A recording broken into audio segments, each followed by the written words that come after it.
So, namaskar friends and welcome once again. We are into lecture number 2.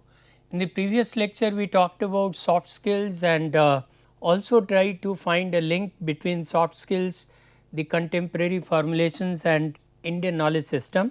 Well friends, Indian knowledge system of late has emerged as one of the major concerns of Indian academic, and why not? It is a treasure house of all the wisdom that is contained for ages regarding our civilization and culture.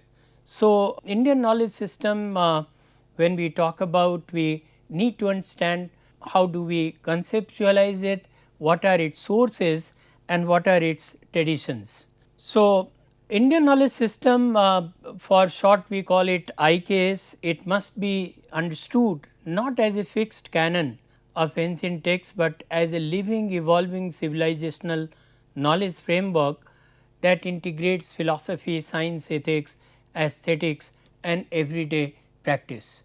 So, we need not to just understand that Indian knowledge system just refers to our scriptures. It is much more than that, because it combines philosophy, science, ethics, aesthetics, everyday practice as well.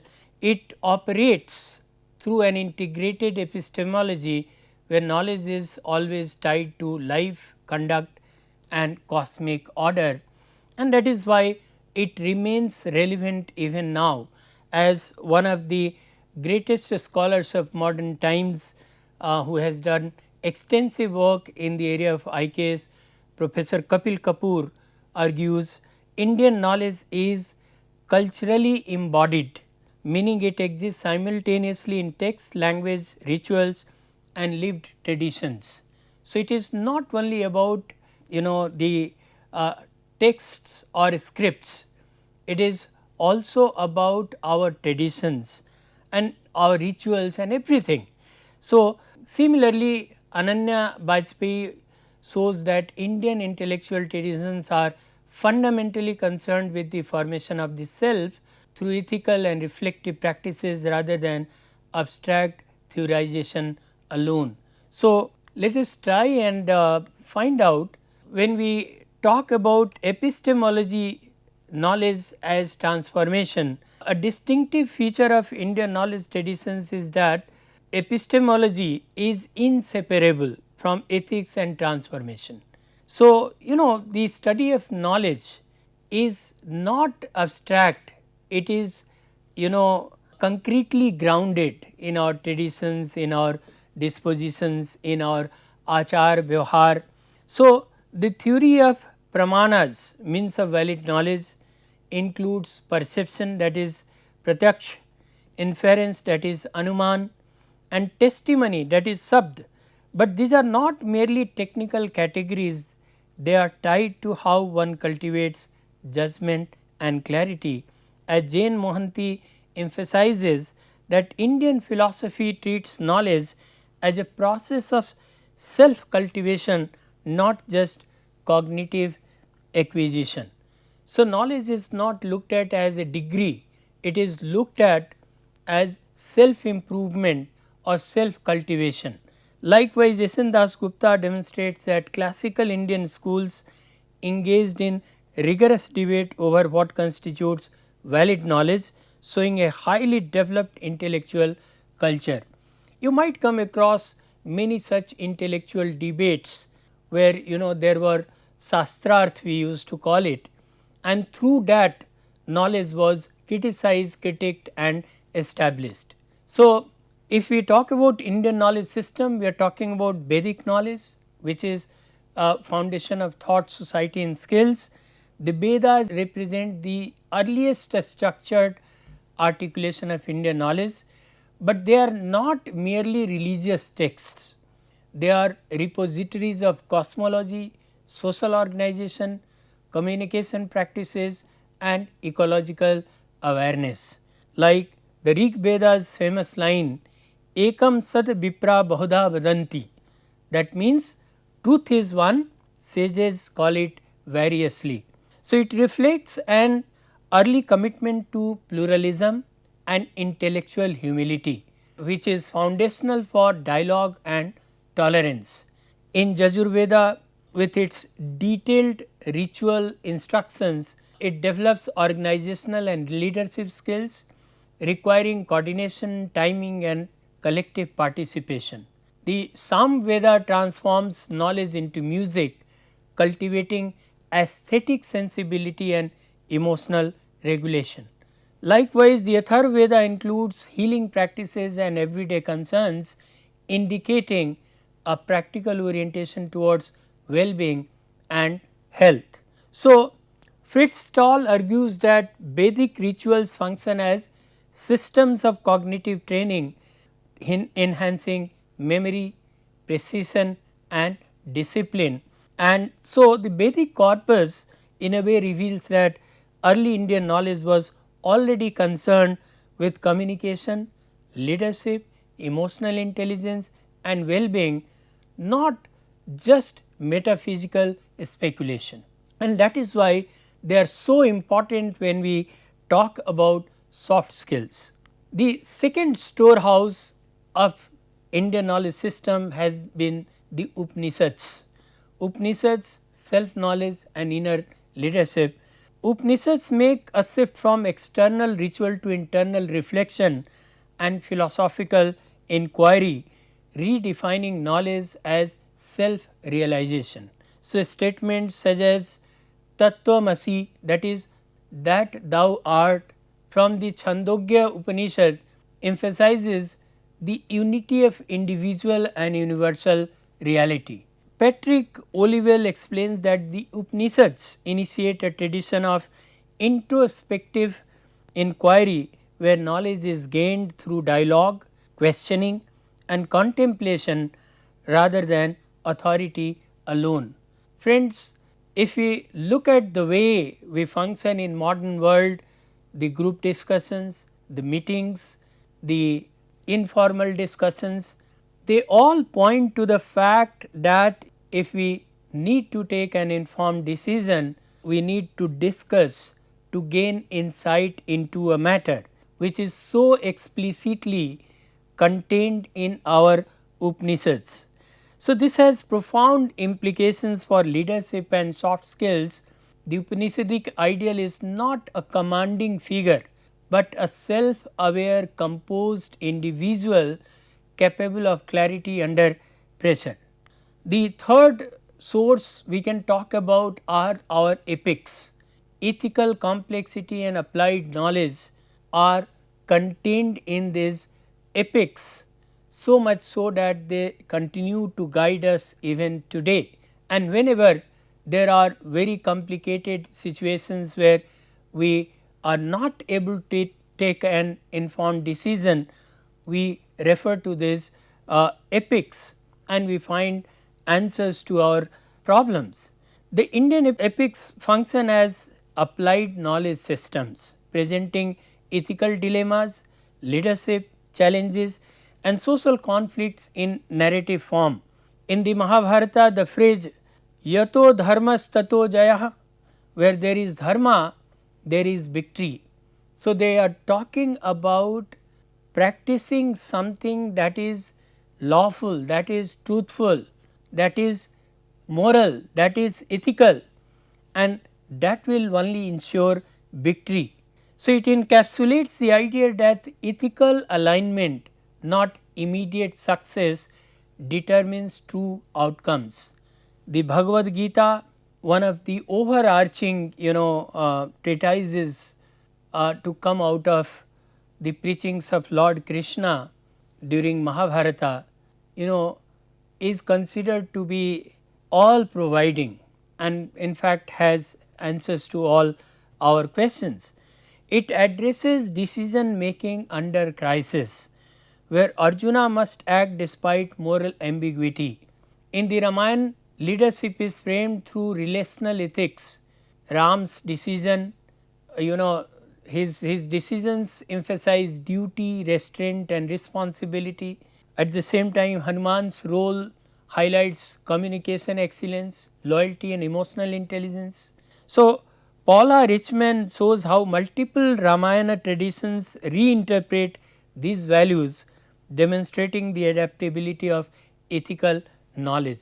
So, these epics have been interpreted and reinterpreted in different Indian traditions, and they have all found them relevant despite diverse conditions. Niti and Artha traditions, we can talk about pragmatic intelligence.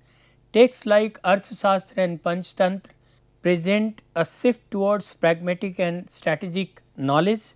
The Arthashastra provides detailed insights into governance, diplomacy and risk management, emphasizing realistic assessment of power and human behavior. Roger Voss describes Kautilya as one of the earliest political realists. So, even now Arthashastra can provide us insights into some strategic decisions that we take as part of companies or professionals. The Panchatantra through storytelling teaches communication strategy, foresight and adaptability, making complex ideas accessible. Bhartrihari's Niti Shatak, as I referred to in the earlier lecture as well, it adds a reflective dimension focusing on self control and speech ethics and social conduct. So, together these texts show that IKS includes a strong tradition of applied intelligence, decision making, persuasion, leadership and social navigation, and can come handy in broadening our understanding of soft skills and cultivation of many of these soft skills and their successful implementation in our professional life. We can also talk about the other traditions in IKS, that is Natyashastra.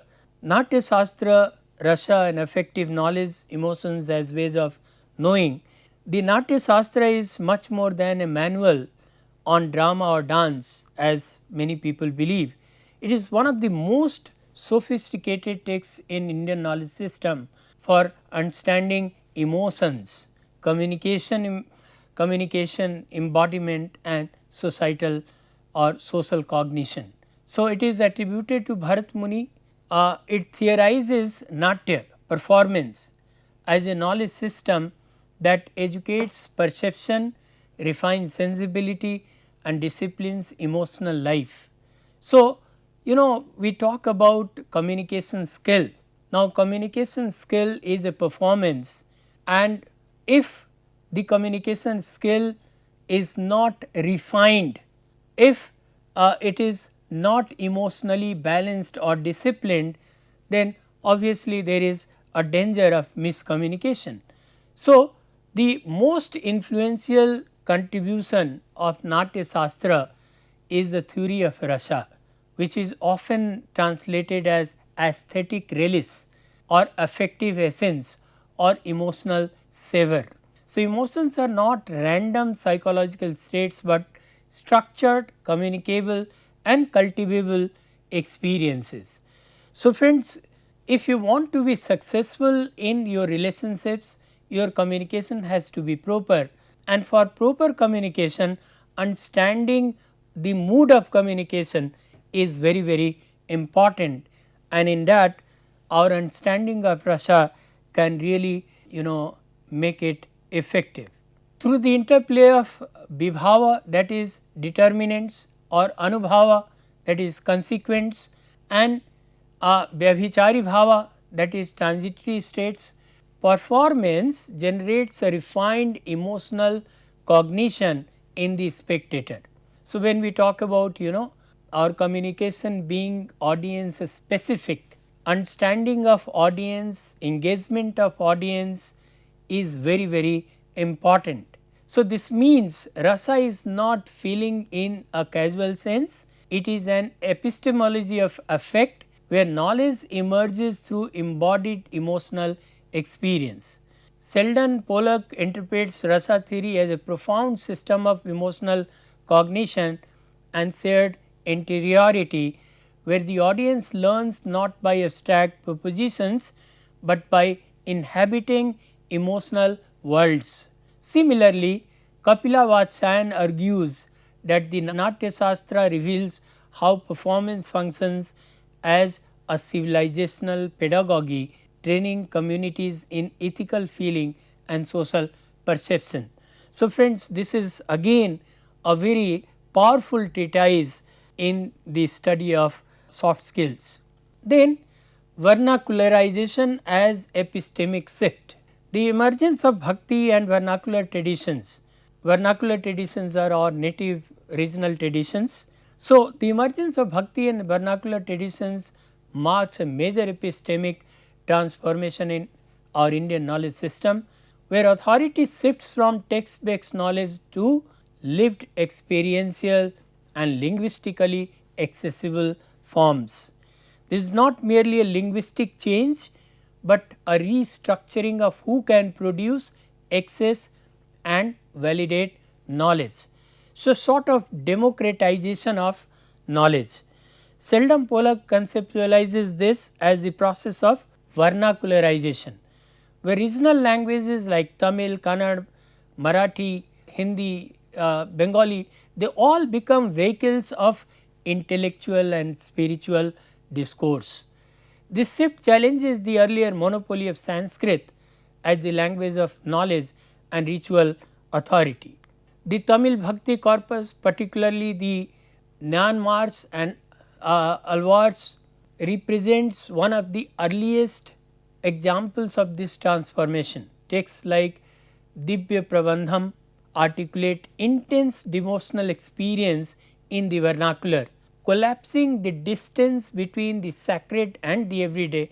Similarly, in North India, figures like Kabir and Ravidas critique the ritualism and exclusivity of textual knowledge system. Kabir's couplets reject both scriptural orthodoxy and institutional religion, and they are based on the experiences of life, and although apparently they look so simple, they are so in depth. For instance, पोथी पढ़ पढ़ जगमुआ पंडित भया न कोय, ढाई आखर प्रेम का पढ़े सो पंडित होए. So, what cannot be learned by reading volumes of books can be learned in the school of life. The compassion, the love, the kindness can teach us more than 1,000 books. So, Bhakti as embodied knowledge, experience, emotions, social critique. Charlotte Baudeville argues that Kabir's poetry creates a counter discourse to a scriptural authority privileging experience, anubhav, over textuality, that is śāstrā. So, Bhakti traditions foreground embodied, affective and relational modes of knowing, where devotion, Bhakti, becomes a legitimate epistemological path. Unlike Vedic ritualism or Upanishadic abstraction, Bhakti locates knowledge in emotion, experience and everyday practice. For instance, the Tamil poet Saint Andal expresses devotion through intimate personal longing, transforming theology into lived emotional experience. Similarly, Tukaram's Abhangas in Marathi articulate ethical reflection, social critique and spiritual insight in everyday language. Karen Pesils notes that Bhakti reconfigures knowledge as relational between devotee and divine rather than hierarchical or institutional. Then oral and ecological knowledge systems, memory, environment and lived epistemologies. A defining feature of our Indian knowledge system is that this knowledge is not confined to written texts, rather it is transmitted, preserved and transformed through oral, performative and ecological practices and traditions as well. So, the Vedic tradition itself was preserved for centuries through highly sophisticated oral techniques. We used to call them Shruti.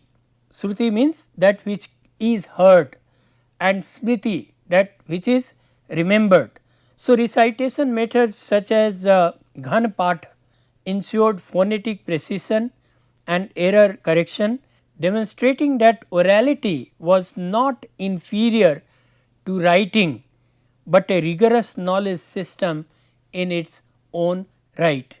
And as Fritz Stahl argues again that Vedic oral traditions represent one of the most complex mnemonic and cognitive systems in human history, where knowledge is preserved through patterned repetition, rhythm and embodied practice. Plurality, śāstrārtha and knowledge through debate. So, Indian knowledge system evolved not through consensus, but through a structured disagreement, dialogic inquiry and formal debate traditions. As I said, it was quite democratic that way, where not one tradition tried to dominate other traditions, rather the knowledge was cultivated through debates and inquiries and dialogues. So, in fact, much of the Indian textuality from the Upanishadic dialogue to Buddhistic scholasticism, Jain logic, Nyaya, inference, Mimamsa, hermeneutics and Vedantic commentaries is fundamentally shaped by argument and counter argument. The classical institution for this is śāstrārtha. So, there used to be śāstrārtha in which people used to present their views and used to counter each other's views, and then ultimately they used to converge at a certain point, resulting in the knowledge that was enriched by their arguments and their dialogues. So, we find that the classical institution for this was śāstrārtha, a disciplined mode of philosophical debate in which rival schools tested their claims through logic, scriptural interpretations and experiential reasoning. Traditional forms of Vad, that is truth oriented debate, Jalpa, that is competitive debate, and Bitand, pure refutation. They show that disagreement itself was methodologically theorized in our Indian tradition. Commentary as debate, the textual DNA of Indian thought. While many civilizations possess debate traditions, the Indian case stands out because entire knowledge system is structurally built upon commentary, refutation and sub-commentary. Adi Shankaracharya comments on the Upanishads, Brahma Sutras and Bhagavad Gita while debating Mimamsa and Buddhist schools. Then Kumarila Bhatta develops his arguments largely through refutation of Buddhist epistemology. Nagarjuna's Mulya Madhyama Kakarika is itself a text built on dismantling metaphysical positions through dialectic device. Abhinav Gupta reworks Bharata's Rasa theory through extensive reinterpretation. Even Bhakti poets debate a scriptural authority through verse. A bhasya is not simply explanatory, is often something that becomes more philosophically influential than the base text itself. Bhasya was the commentary on the original text.